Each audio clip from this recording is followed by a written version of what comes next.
నీది కాని రూపమేది లేదు దేవా ఈ సృష్టిలో.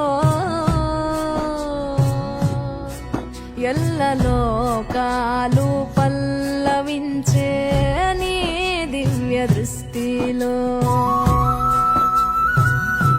విశ్వమైన భస్మమైన నీవే, విశ్వమైన భస్మమైన ఆది అంతో నీవే.